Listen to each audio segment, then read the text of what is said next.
Mga kapuso, nabalot ng tensyon at takot ang pre-departure area ng Iloilo International Airport kahapon nang mag-amok kasi ang isang lalaking may hawak na kutsilyo.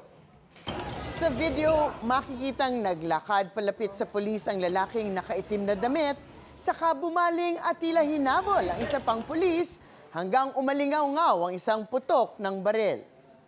Ayon sa Iloilo Police Provincial Office, na-detect sa X-ray ng paliparan ang patalim sa bag ng suspect. Nang i-inspeksyonin na sa screening area, tumakas daw ang suspect, bitbit ang kanyang bag at saka inilabas ang patalim. Dinala ang suspect sa ospital at nasa maayos na kondisyon. Ang PNP, iniimbestigahan ang pangyayari. Pag-usapan natin ang insidenteng yan, Ask Me, Ask Attorney Gabby. Attorney, nakakatakot ang mga ganitong insidente ng pag-aamok tapos sa airport pa na napakaraming tao. Ano ba ang sinasabi ng batas tungkol dito? Well, ang unang tanong, bawal bang magdala ng mga ganyang patalim sa loob ng bag?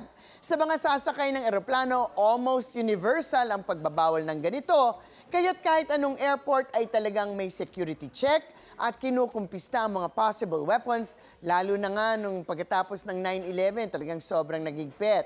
Pero bago pa man ang possible case ng terrorist attack tulad nga ng 9/11, talagang threat naman ang hijacking ng mga eroplano. Kaya't meron tayong Republic Act 6235 or ang Anti-Hijacking Law at ang Republic Act 9497 o ang Civil Aviation Authority Act na parehong ipinagbabawal ang pagdala ng mga dangerous weapon sa mga eroplano. Pero alam nyo ba na kahit hindi kayo sasakay ng eroplano, baka mahuli din kayo dahil may dalang patalim sa inyong bag? Ito yung batas na ipinagbabawal ang pagdala ng mga bladed, pointed, or blunt weapons tulad ng balisong o fan knife, bolo, at tsako. Or yung tinatawag lang nunchucks. Exempted kung mapapakita nyo na ito ay kailangan ninyo sa inyong hanap buhay or meron kayong lawful activity tulad ng camping or halimbawa may martial arts class kayo. Pero sa ilalim ng ibang Supreme Court case, nagiging krimen lamang ang pagdadala nito kung may papakita na meron kayong illegal activity na binabalak o sasamahan.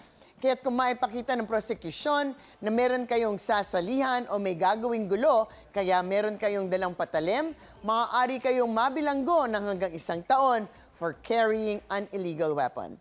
Of course, yung nagwawala kayo, whether ito ay pag-aamok na dala ng kawalan ng tamang ulirat o init ng ulo, maaari pa rin ninyong panagutan yan, lalo na nga't kung may nasaktan or namatay dahil dito. Kung walang nasaktan, maaari pa rin kayong magkaroon ng posibleng kaso ng tinatawag nating alarm and scandal sa ilalim ng Revised Penal Code kung ang paglabas ng patalim ay nagresulta sa takot o panic ng publiko. Maaari din kaso ng light threats kung may pagbabantang nangyari kahit walang nasaktan.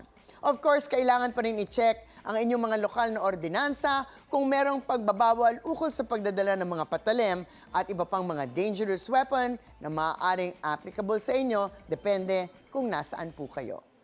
Ang mga usaping batas, bibigyan po nating linaw para sa kapayapaan ng pag-iisip.